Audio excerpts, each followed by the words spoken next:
Romanos, un estudio inductivo, con el pastor Víctor Manuel Buitrago. Dios poderoso, Dios glorioso, Dios digno de toda honra, de toda gloria, de toda alabanza, tú que estás sentado en tu trono, lleno de gloria y de poder, a ti bendecimos, exaltamos y honramos en este momento, y nos rendimos delante de ti, sabiendo, Señor, que solo tú eres Dios poderoso y Dios santo, digno de ser alabado y de ser bendecido por todos. Y por eso hoy glorificamos tu nombre y te exaltamos a ti. Y, Señor, nos alegra disfrutar de un Dios lleno de santidad, un Dios que es santo, santo, santo, pero que en medio de su santidad ha tenido misericordia hacia nosotros los hombres y has querido habitar en medio nuestro. Nosotros que somos pecadores, nosotros que somos hombres inmundos de labios y que habitamos en un mundo que está lleno de maldad, pero aún así, en tu gracia, en tu amor, en tu misericordia, has decidido vivir con nosotros y en nosotros, y por eso te doy la gloria, la honra, la alabanza. Exalto tu nombre, Señor, y en este momento te suplico que nos guíes en el estudio de tu palabra y que sea tu Espíritu Santo quien nos enseña. Gracias en el precioso nombre de Jesús. Amén. Amén. Bienvenidos a nuestra lección número 22 de Romanos Inductivo. Hoy vamos a estar en el capítulo 10 desde el versículo 16 y vamos a pasar al capítulo 11 hasta el versículo 15. Va a ser un estudio bien interesante. Y voy a empezar entonces leyendo lo que dice Romanos capítulo 10 del 16 al 21. Dice: mas no todos obedecieron al evangelio, pues Isaías dice: ¿quién ha creído a nuestro anuncio? Así que la fe es por el oír y el oír por la palabra de Dios. Pero digo, ¿no han oído? Antes bien, por toda la tierra ha salido la voz de ellos, y hasta los fines de la tierra sus palabras. Y también digo, ¿no ha conocido esto Israel? Primeramente Moisés dice: yo os provocaré a celos con un pueblo que no es pueblo, con un pueblo insensato os provocaré a ira. E Isaías dice resueltamente: fui hallado de los que no me buscaban, me manifesté a los que no preguntaban por mí. Pero acerca de Israel dice: todo el día extendí mis manos a un pueblo rebelde y contradictor. Existe diferencia entre creer y obedecer. En nuestra forma de entender las cosas, hacemos una diferencia entre la fe y la obediencia, entre creer y obedecer. Aceptamos con naturalidad que podemos creer en Dios sin obedecerle, y afirmamos que a la fe debemos añadir la obediencia. Sin embargo, aquí Pablo da el mismo valor y significado a la obediencia que a la fe, pues para él son sinónimos. Mas no todos obedecieron al evangelio, o no todos se sometieron al evangelio. Que, en otras palabras, significa que creer en Jesucristo es aceptar el mensaje del evangelio que él ha predicado. De aquí viene el concepto de la autoridad de la Biblia, porque estamos frente a la autoridad de Jesucristo. Y luego él hace esta pregunta: Señor, ¿quién ha creído a nuestro anuncio? Si fuera solo una concepción filosófica, no habría problemas. Si el evangelio se reduce a creer simplemente a aceptar mentalmente una verdad, no habría ningún conflicto.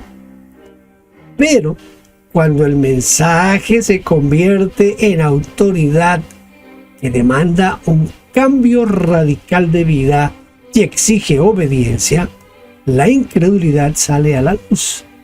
Porque en el Evangelio de Jesucristo, creer es obedecer, y el que obedece, cree. El que obedece, cree. ¿Cómo nace la fe de una persona? Bueno, queda muy claro que para creer, una persona debe primero oír el mensaje del Evangelio. Algunas versiones traducen de la siguiente manera: por consiguiente, la fe nace de escuchar el mensaje, y el mensaje se escucha mediante la palabra de Cristo. Esto es lo que traduce la versión latinoamericana. Por consiguiente, la fe proviene de la predicación, y la predicación por la palabra de Cristo. Esto dice la versión Nieto. La audición en este caso es mucho más que tener el sistema auditivo en buenas condiciones. Porque si la fe surge solamente por oír, normalmente, o sea, usted solamente oye, ¿qué destino tendrían los sordos? ¿Les está entonces vedada la salvación a los sordos? Por supuesto que no, de ninguna manera. ¿Cómo le va a ocurrir eso? Oír es captar el mensaje de Cristo, sea por escrito, por señas, por sonidos. En este caso, oír es recibir y obedecer. En realidad, este oír es el sometimiento que yo hago a la palabra de Dios. Voy a ponerle un ejemplo. Y voy a poner un ejemplo que seguramente no sé si se viva en todas las partes donde ven estos estudios, pero en Colombia, una mamá le dice a su hijo, por ejemplo, lave los trastos. Nosotros decimos lave la loza. Y el muchacho, el hijo, se queda ahí quieto como que no. Entonces la mamá le pregunta: ¿me oyó o no me oyó? ¿Me escuchó o no me escuchó? Entonces, aquí es donde viene la gran diferencia. El muchacho sí escuchó. Él escuchó a la mamá decirle: lave los trastos, lave la loza. Él lo escuchó. ¿Qué es lo que pasa? Que no lo hizo, que no obedeció. Por eso la mamá le pregunta: bueno, ¿me oyó o no me oyó? Eso es lo que pasa con esto del oír la palabra de Dios. No se refiere a esa sensación auditiva que llega a nuestros oídos. Porque como decía hace un momento, todos los sordos no podrían ser salvos. Así que ese oír no se refiere a eso. Se refiere a obedecer la palabra de Dios. Usted puede oír la palabra leyendo la escritura. Usted puede oír la palabra, si usted es sordo, pues pensamos en los sordomudos, por ese lenguaje de señas que ellos utilizan. Entonces, pues de esa manera están oyendo. Pero oyen si obedecen, si se someten. Si no se someten, pues la verdad no han escuchado la palabra del Señor. ¿Por qué la nación de Israel no creyó a Dios? La incredulidad de Israel no fue por falta de información ni por falta de conocimiento. Y para afirmar esto, el apóstol cita textos del Antiguo Testamento. Primero, el Salmo 19, que comienza así: los cielos cuentan la gloria de Dios y el firmamento anuncia las obras de sus manos. Un día emite palabra a otro día, y una noche a otra noche declara sabiduría. No hay lenguaje, ni palabras, ni es oída su voz. Por toda la tierra salió su voz, hasta el extremo del mundo sus palabras. Y luego vuelve a preguntar: ¿No ha conocido esto Israel? Para luego referirse al cántico de Moisés en Deuteronomio capítulo 32, versículo 21. Ellos me movieron a celos con lo que no es Dios. Me provocaron a ira con sus ídolos. Yo también los moveré a celos con un pueblo que no es pueblo. Los provocaré a ira con una nación insensata. De esta manera, Pablo explica por qué no todos obedecieron al evangelio. Porque ¿no oyeron? Evidentemente no oyeron. ¿No entendieron? Tampoco. No creyeron porque se pusieron del lado opuesto. Del lado opuesto. Pero acerca de Israel dice: todo el día extendí mis manos a un pueblo rebelde y contradictor. Lo dice Isaías 65, 1 y 2. Otra versión dice: un pueblo desobediente y obstinado.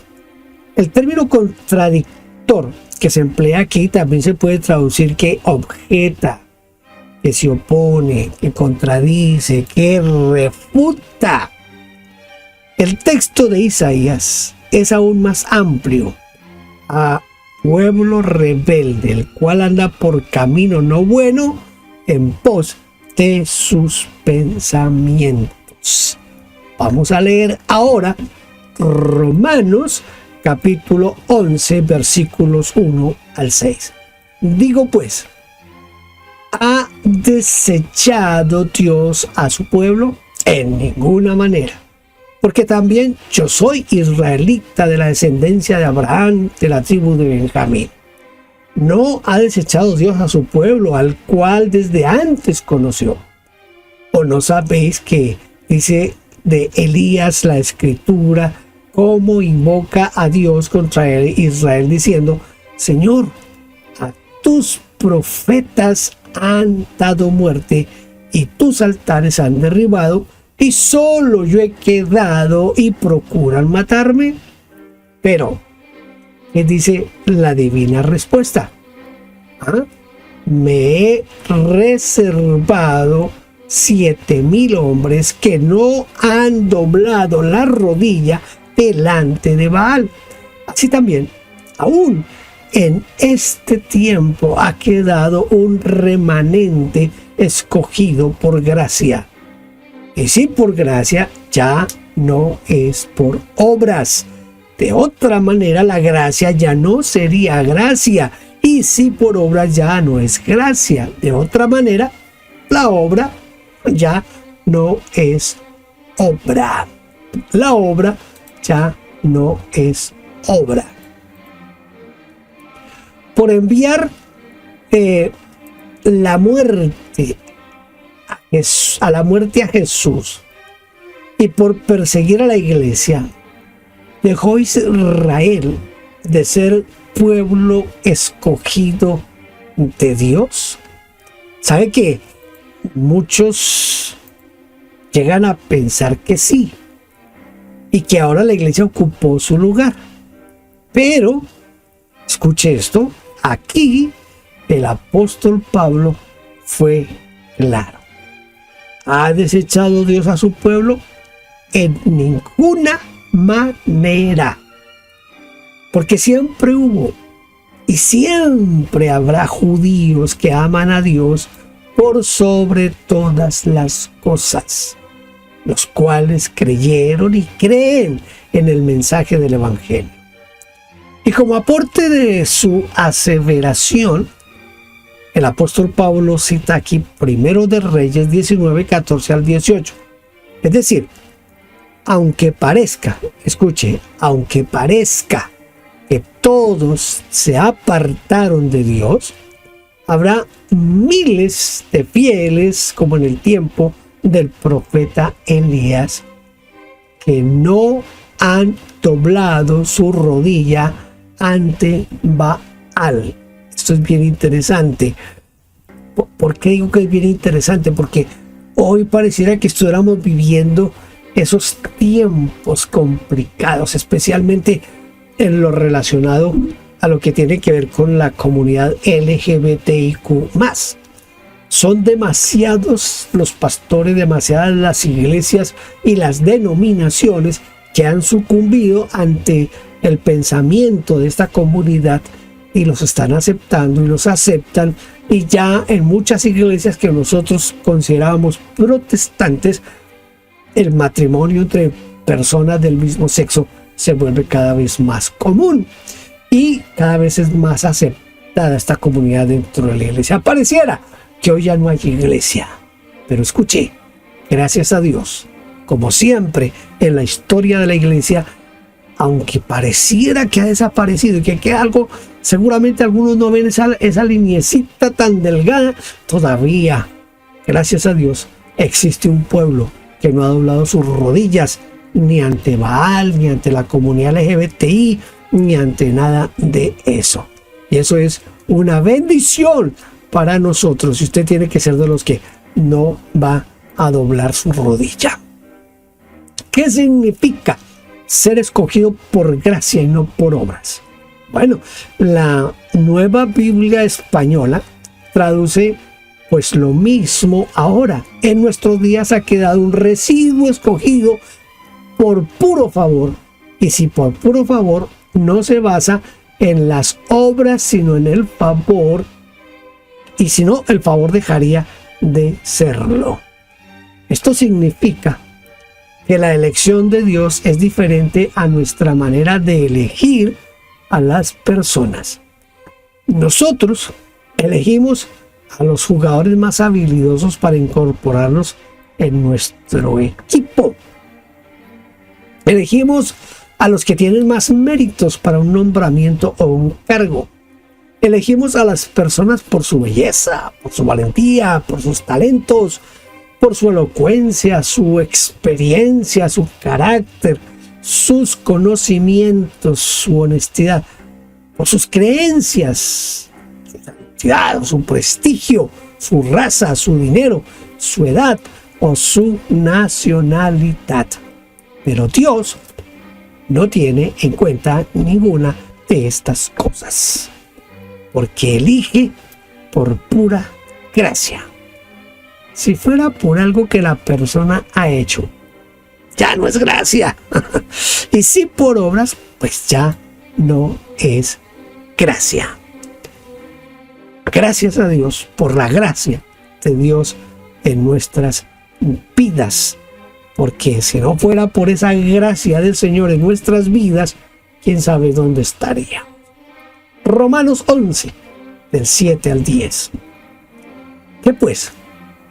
Lo que buscaba Israel no lo ha alcanzado, pero los escogidos sí lo han alcanzado, y los demás fueron endurecidos, como está escrito: Dios les dio espíritu de estupor, ojos con que no vean y oídos con que no oigan, hasta el día de hoy. Y David dice: se ha vuelto su convite en trampa y en red, en tropezadero y en retribución. Se han oscurecido sus ojos para que no vean, y agóbiales la espalda para siempre. ¿Por qué? Porque hay gente que es una gente dura, tan dura que no quieren creer, no quieren creer. Esto se presenta en todo el mundo, y tanto en los judíos como en los gentiles. Esto es algo de todas las naciones. La respuesta está en Dios. Él lo hizo. Mire, Pablo cita aquí Deuteronomio 29:4. Pero hasta hoy Jehová no os ha dado corazón para entender, ni ojos para ver, ni oído para oír. En Isaías capítulo 29, en el versículo 10, dice: porque Jehová derramó sobre vosotros espíritu de sueño y cerró los ojos de vuestros profetas. Cuando nos asombramos de la incredulidad de la gente a pesar de los milagros, de las señales, siguen sin ver, sin entender. Deberíamos volver a leer estos versículos. Cuando los apartados de la iglesia siguen alejados e insensibles, cuando otros resisten la enseñanza de la Biblia, la respuesta está aquí. ¿Por qué? En Isaías 29:13 nos dice el por qué. Porque este pueblo se acerca a mí con sus labios, mas su corazón está lejos de mí. Bien lejos. Perdón. Bien lejos. Voy a leer ahora en Romanos 11, del 11 al 15. Digo pues, ¿han tropezado los de Israel para que cayesen? En ninguna manera. Pero por sus transgresiones vino la salvación a los gentiles para provocarles a celos. Y si su transgresión es la riqueza del mundo y su defección la riqueza de los gentiles, ¿cuánto más su plena restauración? Porque a vosotros hablo, gentiles, por cuanto yo soy apóstol de los gentiles, honro mi ministerio, por si en alguna manera pueda provocar a celos a los de mi sangre y hacer salvos a algunos de ellos. Porque si su exclusión es la reconciliación del mundo, ¿qué será su admisión sino vida de entre los muertos? ¿Ah? Vida de entre los muertos. Esto es lo que leemos en Romanos 11, del 11 al 15. Si los celos son malos y son obras de la carne, ¿por qué tanto empeño en provocar a celo a los judíos? Aquí vemos la gran bondad y misericordia de Dios. Bondad porque Dios no rechazó a Israel para siempre. Como dice la Biblia latinoamericana, entonces me pregunto, ¿cayeron para no volver a levantarse? De ninguna manera. Y misericordia, porque los celos pueden conducir a Israel nuevamente a los brazos de Dios. Ahora, ¿cómo es posible esto? Imaginemos a un matrimonio donde la esposa ha perdido todo interés, se ha vuelto totalmente indiferente y sin amor. De pronto su marido comienza a cortejar a otra mujer, a llevarle regalos y a llenarla de atenciones. Los celos pueden hacer que cambie su actitud y el matrimonio se restablezca. Dios ha cortejado a los paganos para salvar a Israel, pero también se desentendió de Israel para salvar a los paganos y hacer de ambos un solo pueblo. Escuche, para hacer un solo pueblo. Pero por su transgresión vino la salvación a los gentiles para provocarles a celos.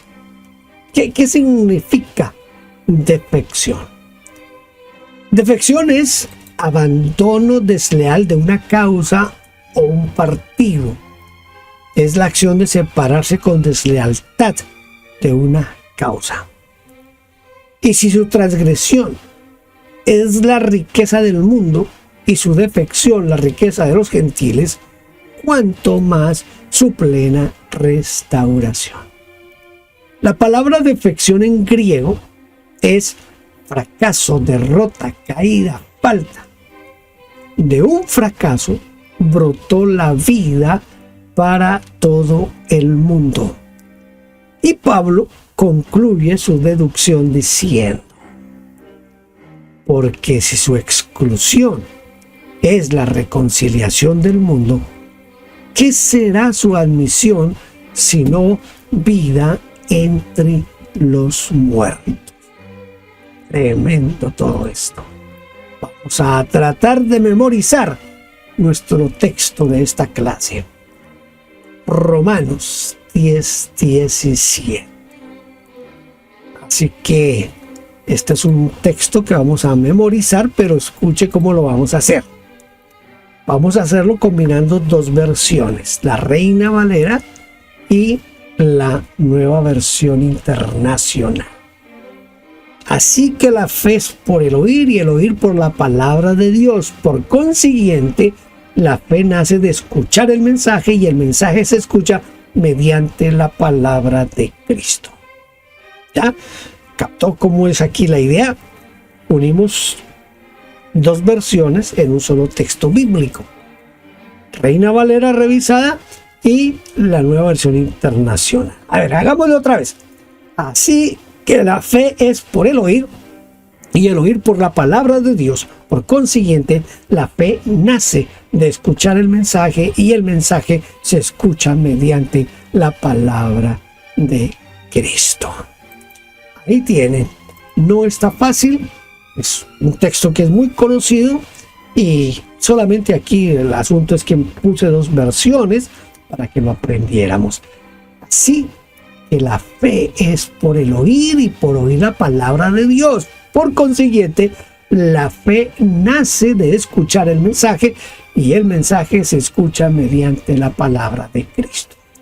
Pero recuerde que cuando se habla aquí de escuchar el mensaje no es solamente la parte auditiva, esa parte física de auditar algo, de escuchar algo, sino que aquí se refiere a obedecer la palabra de Dios, a someternos a la palabra de Dios.